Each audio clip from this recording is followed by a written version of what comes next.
Is to get our jars prepared, washed, and put in the oven because you want to work with a hot jar. Okay. And you turn these upside down and you put a little bit of water in them. You've already got your oven going. And you can leave your oven like at 250, and that keeps your jars at the optimal level. And then, after we get that started, we'll get our peaches going, as they have to get their little skins taken off. Okay, and this is a very dangerous thing to do if you're not paying attention. So you always have to be very careful working with the hot jam and jars and everything, okay? So always be aware. Don't fall asleep. And all your rings and lids should be washed and ready. Don't do that. And then when you put these in your little pan, always put a little bit of vinegar. Oh? Because you don't want anything to stop up your seal. And your seal's in here, so if you've got hard water or something, that vinegar will just keep that under control. So just maybe a teaspoon of vinegar in your water with the lids, and that works really well. Bath to pop off the skin, and then we're going to cool it off. Take the skins, take the fruit, get rid of the pits, and we will start jamming. Always put them on a nice soft bed, and we cover them up so that they will Stay warm? and seal. They should start sealing straight away. You should hear popping lots. If they don't, you can eat it right away, or you can redo it, which I've done. It's a lot of work. So do it right the first time, and we don't have to do a lot of work. Right. Right. And older hands sometimes have a lot less feeling. Oh, that's a good idea. Thank you. And so your younger hands might feel this a little bit hotter. I don't know, but okay. You want to I've touched water. put that right in there. What's that? I was just going to say to Dwayne, the only thing that I would can would be tomatoes, and they're so much easier just to freeze. Yes. Do that instead. I learned that little trick from you, Carol. Yeah. There she is. These peaches were donated by Roxanne, I understand. That's wonderful. It looks nice. It's always nice not to have to let things rot and go to waste. That's what I love about canning. You just get to use everything. Everybody loves it. Right? Right. Most of the time anyway. There you go, stick her in there.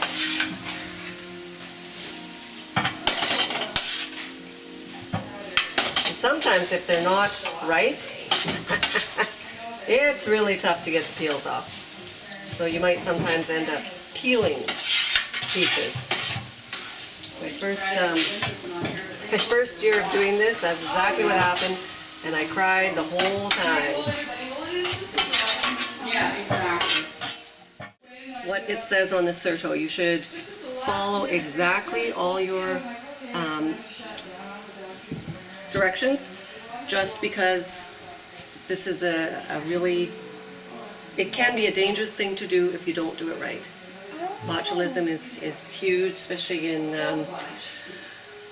vegetables and meat and that sort of thing.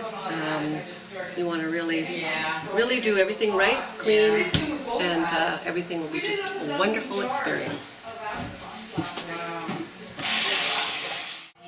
My mother-in-law gave me a book years ago. But so I thought, well, I don't have to. And it was called, when it had a cover, it was called the Blue Book. And it if you ever want to know anything about canning, Yeah. this is the We book used to get. before- Now, I don't well, even know if I have a name on it anymore. We just called it the blue book because it had We a used blue to cover do maybe. zines. We used to go out to Richmond and buy. But it's got all your measurements, all the degrees it needs to have, why things spoil, what are enzymes, bacteria, all these things. Very important to read, and it's always in your head, especially if you're interested. And all the tools that you might need. It's a wonderful book. I recommend, and I believe it is called the Blue Book. Kind of what we did Yeah. too in my family. Yeah, they said it right here. Whatever canning projects you had. Yeah, it is. It's of the Ball Blue Book, and this is edition 31. Into that aspect. And so this comes from the Ball canning lids and canning jars, and they put that book out. But it's the best. That's the one I would get. Ours aren't near ripe yet. And I wonder if you've got a later variety. I wonder what these are. Well, these are Red Havens. They don't come off the pit. Got to take plums last night, Paula. Oh shoot! I did so. I asked you. Hot water. Yeah. Chose blue for your priming color. That's If your canning is unsafe to eat, it's quite evident most of the times. It's not sealed, so you can feel that the seal has not taken. It'll have a different color. It will be, if you've got a clear broth, it'll be kind of cloudy. And like if you've got peaches or jam that has gone off, you'll know it's a bad color. And some of the times, if you don't catch it on time, you'll smell it. Yeah. So always trust your sight as well as your smell, and you'll be okay.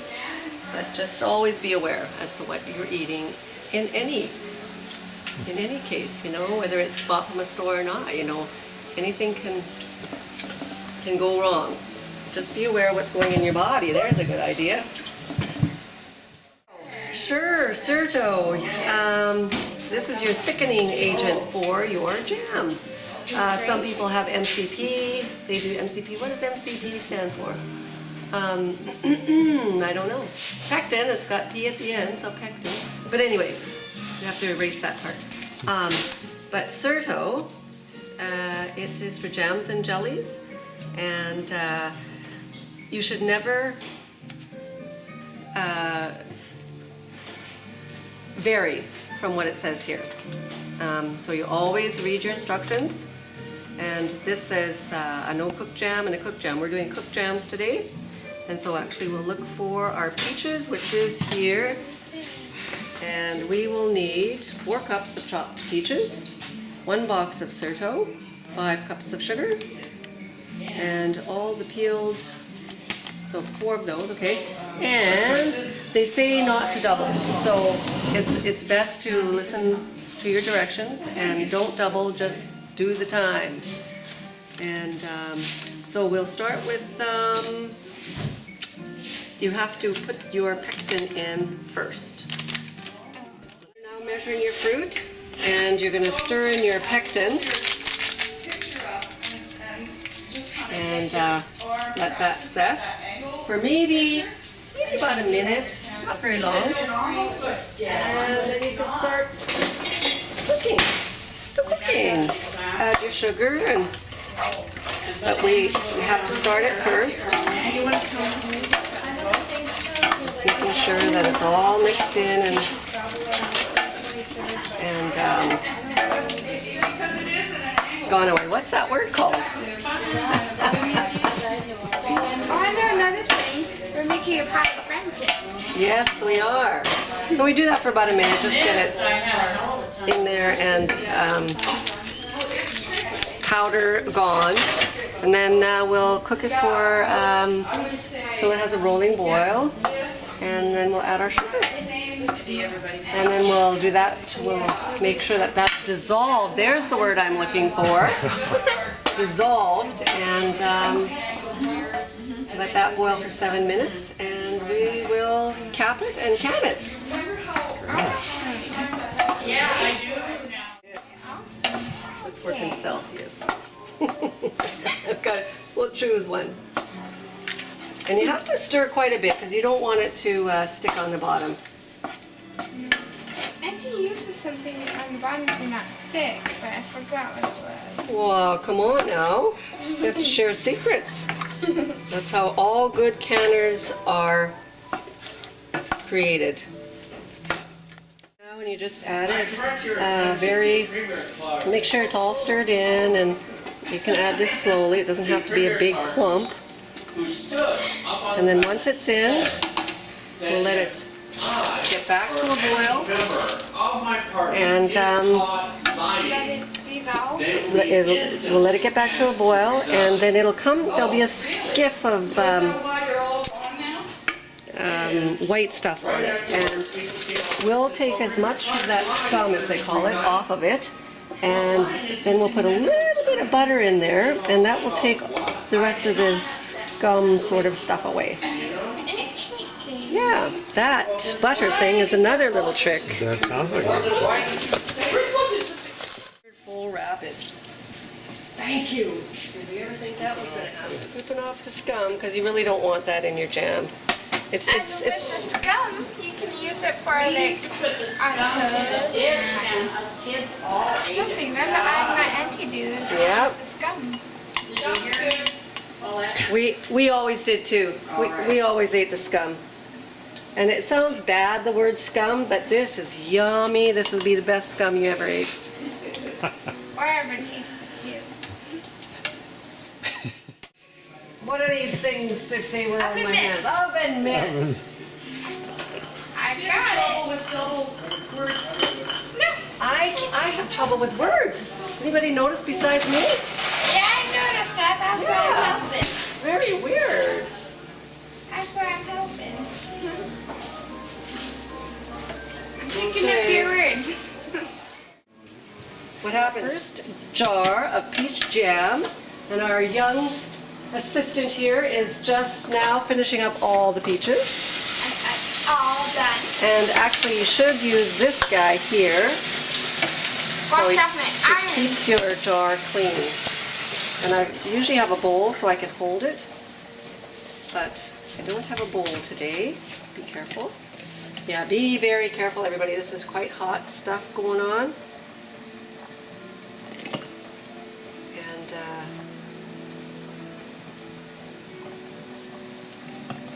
yeah, if you can get all the right canning tools, that's just great. And you could really make your pieces much smaller, but personally, I like a big chunk once in a while. And leave a head space on your jar. And you can see it's just maybe half an inch. Half an inch for jam is good enough. And then you make sure that your edge is totally clean. Get your finger, run it around, and do this also before. Did I just see you stick your finger in that boiling water? Yeah, it doesn't hurt, because it's just a moment. And make sure that there's no nicks or anything around the top of that, or it won't seal. So you always check your jars before you start. And you start to put that in there, and we go to the next jar. Oh, it's amazing. Right. We got a production line. We do. All right. It's awesome. Now, how much Teamwork. sugar was that for that amount of? 5 cups for 4 cups of Peaches. fruit. That's fruit? right. Okay. Great. Little bit more. Oh. Perfect, perfect. See, there was a little jam on the edge of that, and you just don't want to have that. Look at that. I like this. I like this a lot.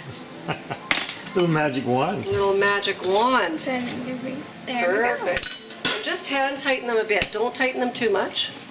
Even you put your ring on. Next jar ready. Next jar's ready. I've never canned with somebody so efficient.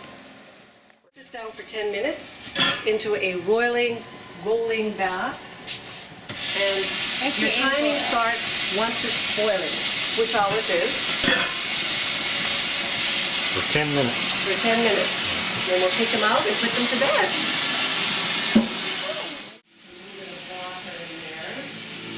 So, Ms. Wild, you're documenting the jamming session.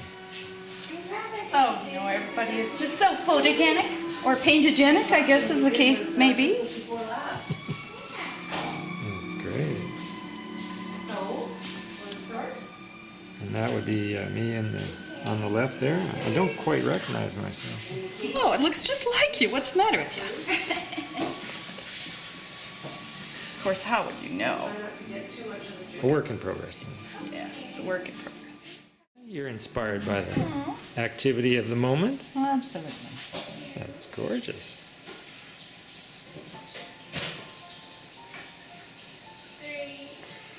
Nothing like a peach. Or maybe a cup.